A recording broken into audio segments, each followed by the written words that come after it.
¿Qué tal, amigos y amigas de Ecoeconómico?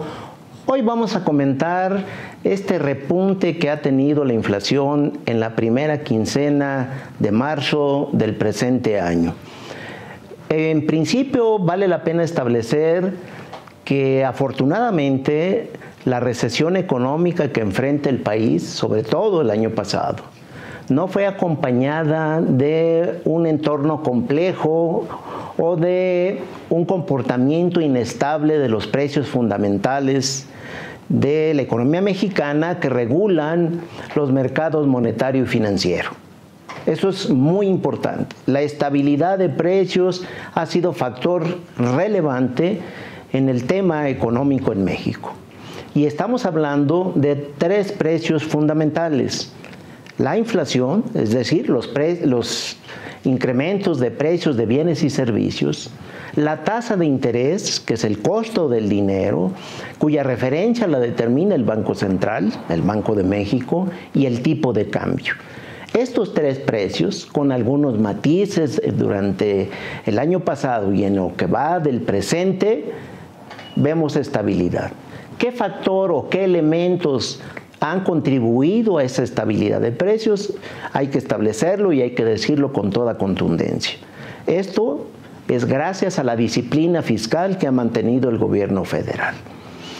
Esto que le denominamos austeridad, esto que le denominamos disciplina financiera, fiscal del gobierno federal, ha contribuido de manera importante en esta estabilidad de precios.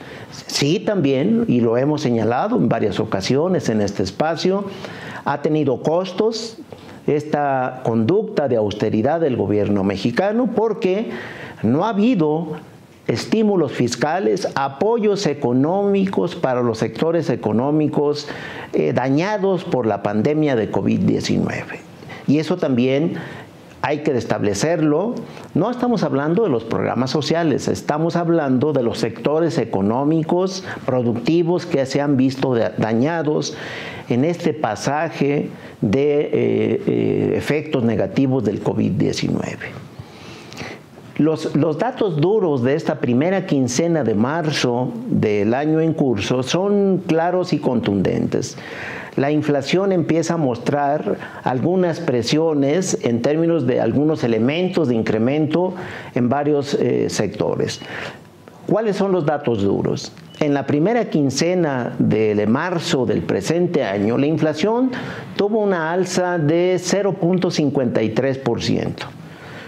La más alta que hemos tenido desde marzo del 2013, y esto no hay que perderlo de vista.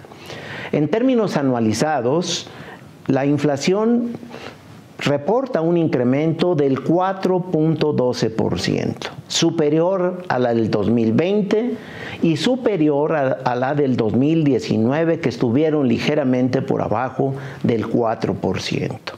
Esos son los datos duros del reporte reciente que nos dio a conocer el Instituto Nacional de Estadística y Geografía. ¿Cuáles son las razones de este repunte de la inflación en México? Pues podemos establecer que fueron el incremento de los energéticos, los alimentos y algunas materias primas. Allí estriba los mayores incrementos. Y yo diría incluso que este incremento que tuvimos durante la primera quincena de marzo, que rebasa el 4.12% y que incluso está por encima de la meta del Banco Central, tiene varios elementos y en particular se debe al incremento de los energéticos. La gasolina de mayor consumo en el país, la que denominamos gasolina magna, en lo que va del año tuvo un incremento del 12%, y ese es un factor importante.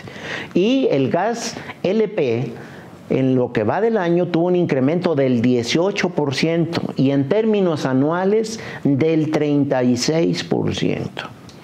Y en esto no hay que perder de vista que la mayor parte de las gasolinas, el consumo fundamental, clave en la economía mexicana, pues es consumo de bienes energéticos, de gasolinas importados de los Estados Unidos.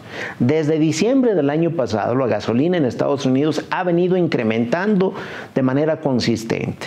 Y esto está vinculado al incremento del precio internacional del petróleo, que a estas alturas estamos sobre $65 por barril, cuando en promedio en diciembre del año pasado era de $46 por barril. Y ahí tenemos un incremento en los costos derivados de este incremento en los energéticos que está repercutiendo en términos generales en la inflación, es decir, en el aumento de precios de bienes y servicios del país.